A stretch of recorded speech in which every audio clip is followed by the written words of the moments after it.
Assalamualaikum warahmatullahi wabarakatuh. Jika kita lihat di sekeliling kita, seperti terdapat tumbuh-tumbuhan, bumi, langit, hewan, itu mengingatkan kita pada keesaan Allah Subhanahu wa Ta'ala. Nah, berhubung dengan itu, yaitu ada satu kalimat yang menggambarkan keesaan Allah, yaitu kalimat tauhid. Tauhid secara bahasa adalah mempersatukan, dan dalam tauhid ini berasal dari kata wahid yang artinya satu. Jika dalam istilah agama, tauhid adalah keesaan satu, keesaan yang satu, atau Allah yang satu. Nah, perlu kita yakini bahwa Allah itu tidak beranak dan tidak pula diberanakan. Kita harus meyakini dengan adanya Allah, dengan adanya seperti langit dan bumi, tumbuh-tumbuhan, dan kita sendiri buktinya. Kemudian tauhid itu memiliki beberapa macam. Ada 3 macam. Yang pertama yaitu tauhid rububiyah. Tauhid rububiyah adalah yaitu tauhid yang menciptakan, di mana di situ Allah itu menciptakan dan hanya memerintahkan. Allah yang menciptakan dan Allah pula yang memerintahkan. Jadi tiada ada raja di atas raja, yaitu ya Allah. Yang kedua yaitu tauhid uluhiyah atau tauhid ibadah. Nah, tauhid ibadah ini seperti yang terdapat dalam surat Al-Luqman ayat 30, yang berarti demikianlah karena sesungguhnya Allah dialah yang hak dan sesungguhnya yang mereka seru selain Allah adalah batil. Nah, jadi dalam kita beribadah, sholat 5 waktu, bersedekah, berhubungan dengan kebaikan itu diniatkan hanya kepada Allah.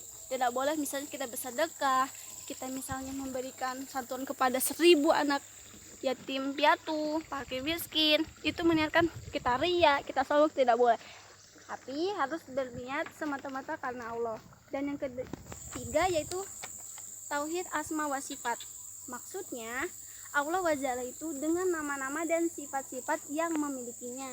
Jadi tauhid ini harus meyakini kan Allah mempunyai 99 nama.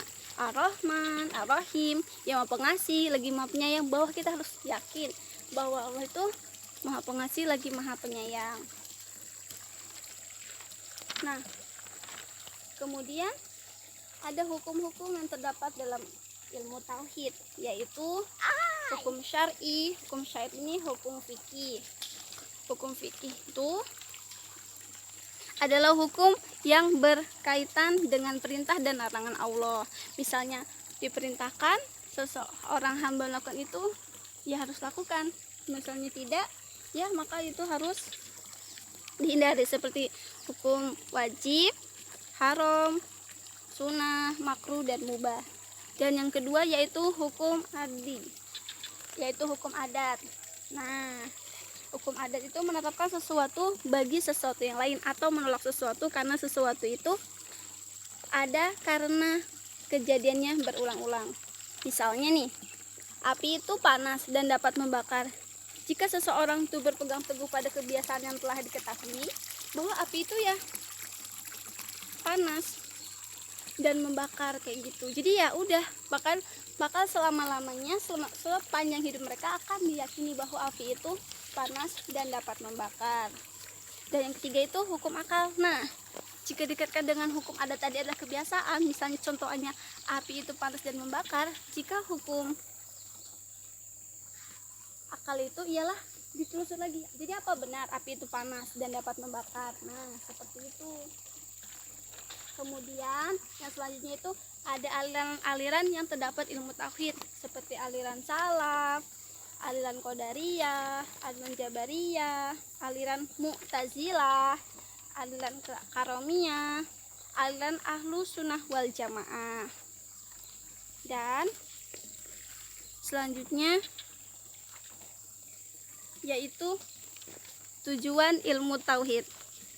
Jadi dengan kita mempelajari ilmu tauhid itu agar kita tuh supaya tidak riya, agar kita tuh tidak merasa tuh kita bisa akan segala-galanya. tapi apa yang kita punya, apa yang kita miliki, apa yang kita rasakan, dan seperti kita dapat bernapas itu bahwa ada karena Allah. Dan yang terakhir yaitu hukum mempelajari ilmu tauhid. Jadi hukumnya itu wajib untuk kita memperdalami ilmu tauhid. Seperti misalnya, kok bisa adanya langit, kok bisa adanya bumi, kok bisa terciptanya kita, itu karena Allah.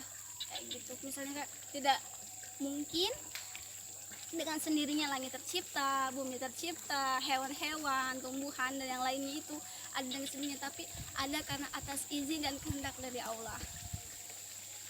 Jadi mudah-mudahan dengan kita mempelajari ilmu tauhid, kita akan meyakini dan merasakan dalam hati bahwa Allah itu esa, Allah itu satu. Oke, sekian dari saya. Wassalamualaikum warahmatullahi wabarakatuh.